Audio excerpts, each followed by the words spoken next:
Yeah, the first reaction was excitement, and then that's kind of followed by doubt. Like, can I do this? Am I up for this?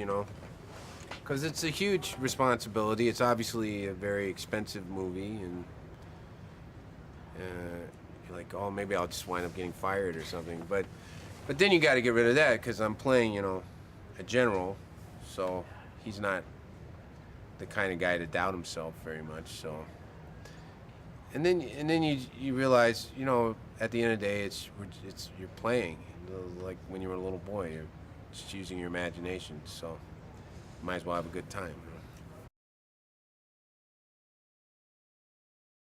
I don't know. I don't know if I've even processed it yet. I mean, I didn't go back and watch Superman 2 again because I was worried about, like, I just knew that whatever I did had to be totally different, and I didn't want to pick up any mannerisms or anything. But um, I I do feel like that just the scripts in and of themselves are very different. The way that David has written the character.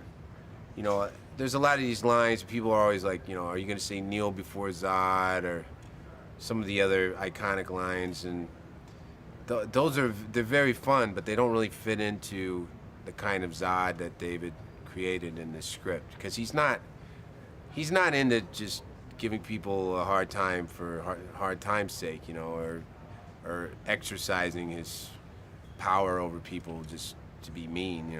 He's actually trying to do something. There's something he's trying to do, and that's all he cares about.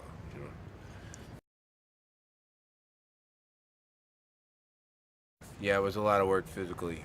I mean, we spent months preparing, just on the physical level. Doing conditioning and stunts training, learning the moves. But that was kind of fun, actually. I particularly like the boxing. I used to do sparring with this guy, Justin. He was my partner, one of the stuntmen. He was my double, actually. He was the Zod stuntman. And he'd put on the pads, and he'd get me doing combinations and stuff. I think every guy's a sucker for that. Yeah. I had always known that Zach was very strong visually. Like, I was a huge fan of The Watchmen and Sucker Punch, and I knew that visually he was going to bring it. But what I was really,